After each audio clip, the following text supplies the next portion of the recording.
معاشرہ، معیشت،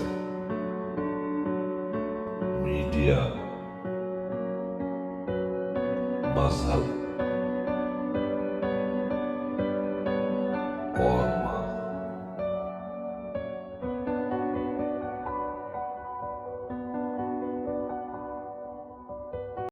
السلام علیکم۔ چینل M5 سے نسرین حسین پرویز آپ سے مخاطب ہے۔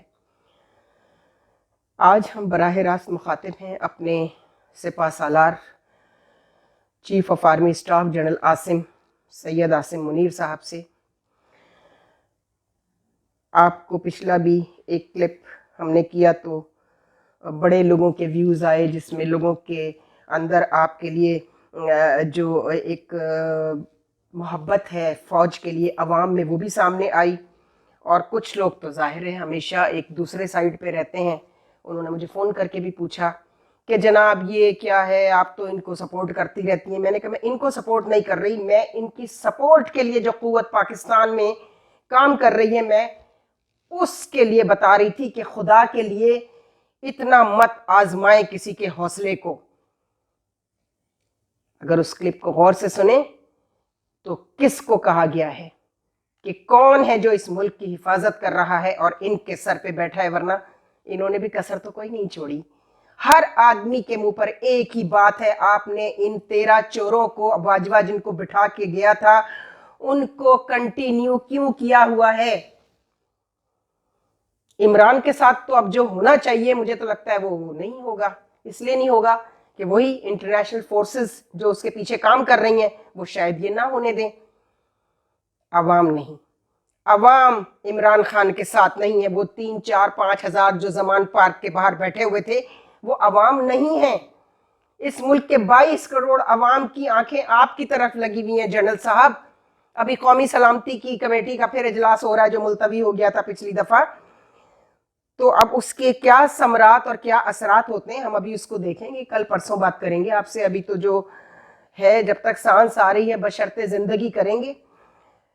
آپ سے یہی کہتے ہیں کہ جو ابھی چھوٹی سی بات ہے ابھی میں نے کی ہے، اسحاق ڈار صاحب نے ابھی اعلان کیا اور بھی کم ہوگا۔ مجھے یقین ہے کہ پیٹرول اور ڈالر نیچے آئے گا، چونکہ جو ڈالر مافیا ہے وہ افغانستان کیسے ڈالر بھیجتا رہا ہے، گندم کیسے افغانستان جا رہی ہے۔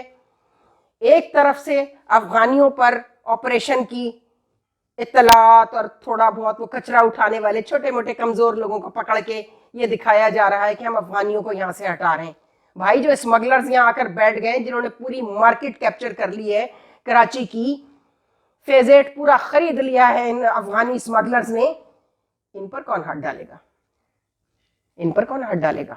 چونکہ زرداری صاحب تو بیٹھ کے اور کھاتے ہیں ان سے، یہاں پر ان کو پیسے دیتے ہیں تو یہاں پر ان کی رسائی نادرا تک بھی ہوتی ہے، امیگریشن تک بھی ہوتی ہے، اور وہ مزے میں ہے۔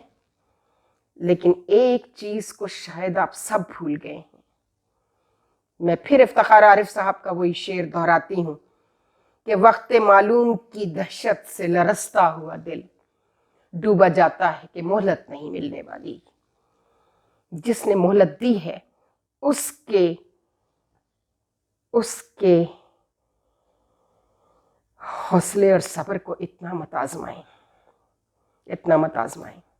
اپنی ٹیم سے کہیے کہ لگائیں ایمرجنسی، جس پر شاید بات ہو رہی ہے، جو مشتاق اطلاعیں ہیں کہ ان کو 245 کی بات چل رہی ہے 6-7 دن سے، لیکن وہ ابھی تک امپلیمنٹ اس لیے نہیں ہو سکی کہ کل پارلیمنٹ سے اس کی اپروول لینی تھی، وہ اپروول ہو چکی ہے۔ اس ایمرجنسی میں پہلا کام آپ کا عوام کو ریلیف دلوانا ہے، جو کہ صوبائی حکومتیں نہیں دلوا پا رہی چونکہ چور ہیں۔ میں نے پھر کہا کہ میں صرف سندھ کی حکومت کی بات کروں گی، پورا ملک جانتا ہے کہ سب سے کرپٹ حکومت پیپلز پارٹی کی حکومت ہے، اور جن فورسز نے ان کے ساتھ ہاتھ ملائے ہوئے ہیں اس میں کون لوگ ہیں وہ ان کو آپ نے دیکھنا ہے، آپ نے دیکھنا ہے، آپ کی ایجنسیز نے دیکھنا ہے۔ لوگ تو یہ بھی بات کر رہے ہیں کہ آپ کی جو بھی ایجنسی یہاں آتی ہے کام کرنے، وہ سب سے پہلے زرداری صاحب کی خدمت میں سلام عرض کرتی ہے۔ میرے تک اطلاع ہے کہ ایسا کچھ نہیں ہے، مجھ تک بڑی کنفرم اطلاع ہے کہ ایسا کچھ نہیں ہے۔ لیکن پروپیگنڈا کرنے میں کیا جاتا ہے؟ عادل راجہ، حیدر مہدی زندہ آباد، ہر قسم کی بکواس ان کی چل رہی ہے اور لوگ اس پہ یقین کر رہے ہیں، کیونکہ شیطان کا پروپیگنڈا ہمیشہ بہت مضبوط اور بڑا پر اثر ہوتا ہے. وہ حالات کو دیکھ کے یقین کرتا ہے، جو حالات ہیں اس میں وہ صحیح نظر آ رہے ہیں، چونکہ آپ کچھ نہیں کر رہے، آپ کی ٹیم کچھ نہیں کر رہی ان چوروں کو لگام ڈالنے کے لیے. اس قوت سے، اس طاقت سے ڈریے، خدا کے لیے اس سے ڈریے، چونکہ اب آپ کا امتحان شروع ہو چکا ہے. ان کا کوئی امتحان وغیرہ نہیں، ان کو تو سزا ملے گی، مریم کو بھی، بلاول کو بھی. انشاءاللہ اس ملک پہ مسلط نہیں ہونے دیا جائے گا. یہ میرا ایمان ہے کہ یہ چور، ڈکیت اور ڈکیتوں کی اولادیں اب، اور مولانا صاحب بشمول، کشمیر کمیٹی میں 10 سال پیسہ نگلتے رہے، کھاتے رہے مولانا، اور پھر اس کے بعد وہ اپنے لوگ انہیں مستنڈے کہتے ہیں، کم وقت ان کو لے کر آ جاتے ہیں. وہ پیلی قمیص شلوار والے کل لے کر بیٹھ گئے تھے. میں بلوچستان میں ان کے مولانا باری ایک تھے، ان کے نمائندے JUI کے، وہ ایک ایپل کریٹ اور کیک لے کر آ گئے تھے، اور اس کو اٹھا کر میں نے ان کے سامنے کس کو بانٹا تھا. اگر وہ زندہ ہیں، حیات ہیں مولانا باری، تو ان سے پوچھ لیجئے گا. اس لیے کہ آپ کی بیوروکریسی ان تمام چوروں، سیاستدانوں، مولویوں کے ہاتھوں بکی ہوئی ہے. آپ کیا بتانا چاہتے ہیں لوگوں کو؟ اب یہ آپ پر ہے، اب یہ تو سب کچھ ذمہ داری آپ کے اور آپ کے ٹیم کے اوپر آ گئی ہے. لاہور کے کور کمانڈر جیسے 2-4 لوگ ضرور ہوں گے، میں اس سے انکار نہیں کر رہی، ہیں اندر ہیں. دروازے ہمیشہ اندر کی طرف ہی کھلتے ہیں، باہر کی طرف نہیں کھلتے. یہ اندر ہی کے لوگ ہیں جو انٹرنیشنل ایجنڈے پر کام کر رہے ہیں، اور وہاں ان کا پیسہ وہیں کے وہیں جمع ہو رہا ہے.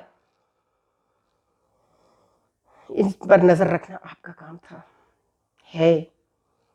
چونکہ ISI کا یہ کام نہیں ہے، یہ کام MI کا ہے، ملٹری انٹیلیجنس کا ہے، کہ ود ان دی آرمی جو لوگ، یہ اتنے تھوڑے لوگ ہیں، اتنی بڑی 6 لاکھ کی فوج جو ہے، 6-7 لاکھ کی، ان کے اندر 6-7 لوگ، چونکہ وہ ان کلیدی عہدوں پر بیٹھے ہوئے ہیں جہاں سے یہ سارا کام ہو رہا ہے. یہاں سے انفارمیشن بھی فیڈ کی جا رہی ہے، غلط سلط ایگزیجریٹڈ انفارمیشن، ڈیزائنڈ انفارمیشن. اس کو بھی دیکھنا ہے آپ نے. ادھر پکڑتے ہیں، ادھر عدالتیں چھوڑ دیتی ہیں. آفتاب اقبال جیسے آدمی کو پکڑا، اس کی کیا اوقات ہے کہ وہ بیٹھ کر جرنیلوں اور سیاستدانوں اور بیوروکریسی کی کرپشن پر بات کرے؟ بے شرم. کسی نے جا کر اس کا فارم ہاؤس دیکھا ہے بیدیا میں؟ کسی نے اس کی بیٹی کی اور اس کی بیوی کی عیاشیاں دیکھی ہیں؟ کس طرح اس نے نوکریاں دلائی ہیں اپنی بیوی کو، کس طرح اس نے پرنسپل لگوایا؟ یہ تعلقات کی بنیاد پہ یہ میڈیا، بکاؤ میڈیا جو کچھ کر رہا ہے، ان میں سے کسی کو آپ نے لگام ڈالی؟ کوئی آپ کے کنٹرول میں نہیں ہے. کیوں نہیں ہے؟ چونکہ اسلام آباد میں رات کو وہ جو ریڈ لائٹ ایریا کی کھڑکیاں بند ہوئی تھیں، وہ عورتیں اب جن کھڑکیوں میں بیٹھی ہیں اسکرین کی، وہ کہاں ہوتی ہیں راتوں کو؟ سب کو معلوم ہے. لاکھوں روپے کی سیلری جن کو دے کر موجیں کرائی جا رہی ہیں جاہل عورتوں کو. آپ کو بھی اچھی طرح پتا ہے میں کیا بات کہہ رہی ہوں. بے روزگاری پڑھے لکھے لڑکے اور پڑھی لکھی لڑکیوں کے لیے اس حد تک بڑھ چکی ہے کہ انہوں نے کوئی اور کام شروع کر دیا ہے کہ اب وہ تلاش کریں. ثبوت جمع ہو رہے ہیں کہ کون کون سی ٹی وی اینکرز اور کون کون سے میل ٹی وی اینکرز جس میں کچھ اپنی بیویوں کو بھی یوز کر رہے ہیں، جس کو میرج آف کنوینئنس کہتے ہیں. میں بہت دفعہ اس پہ بات کر چکی ہوں، وہ بھی ہو رہا ہے. تو پھر شریف لوگ کہاں جائیں؟ کہاں جائیں شرفا؟ مجھے بتائیے اب اس ملک کے شرفا، پڑھے لکھے صاحبان علم اور صاحبان ایمان کہاں جائیں؟ وہ جگہ بتا دیجئے. سب تو ملک سے نہیں جا سکتے، سب کے پاس تو اتنا حرام کا پیسہ نہیں ہے کہ وہ شفٹ ہو جائیں باہر ملک سے. تو سوچئے وہ جو ان پر گزر رہی ہے سفید پوشوں پر، ان کی عصمتیں، عزتیں خطرے میں ہیں سب کی. بھوکے تو نہیں مریں گے نا، برا راستہ اختیار کریں گے. اس کا ذمہ دار کون ہوگا؟ آپ ہوں گے. آپ وہ قدم نہیں اٹھا رہے ہیں جو اب تک آپ کو اٹھا لینا چاہیے تھا. ان سارے چوروں کو اٹھا کر ECL پہ ڈالیں، زرداری کو اور نواز شریف کی بیٹی کو اور نواز زرداری کے بیٹے کو.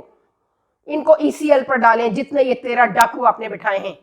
ہر آدمی کے منہ پہ یہی کہ ہمیں کوئی شکایت نہیں ہے فورس سے سوائے اس کے کہ ان 13 ڈاکوؤں کو ہمارے سر پہ جو باجوہ نورا کشتی ہو رہی ہے، باجوہ صاحب پتہ چل گیا آپ کی اور عمران خان کی نورا کشتی بھی کھل گئی ہے. آپ دونوں نے اندر سے ہاتھ ملائے ہوئے تھے اور ملائے ہوئے ہیں، اور آپ دونوں انٹرنیشنل ایجنڈا پر کام کر کے ملک کی ایسی کی تیسی کر رہے ہیں. ہمارا کام ہے ہم لوگوں کو بتاتے رہیں گے کہ کیا ہو رہا ہے، وہ بھی تھوڑی سی عقل استعمال کریں. لیکن یہ آپ کو بھی دیکھنا ہوگا کہ شام کو ٹاک شوز کی مانیٹرنگ پہ تو آپ لگ جاتے ہیں کہ کون کون سی عورت جو ہے، پھر اس کو بلایا جاتا ہے، پھر اس کی بریفنگ ہوتی ہے کافی کی ٹیبل پر. یہ کیا ہو رہا ہے؟ کیا ہو رہا ہے؟ یہ آپ دیکھیں گے، اس کو آپ کے DG ISPR دیکھیں گے. یہ ہمارا کام تھوڑی ہے، ہمارا کام نشاندہی کرنا ہے صرف، وہ ہم کر رہے ہیں. خدا حافظ. افسانۂ ہستی ہم اپنے آقا کو سنائے جاتے ہیں. افسانۂ ہستی ہم اپنے آقا کو سنائے جاتے ہیں. امید لگائے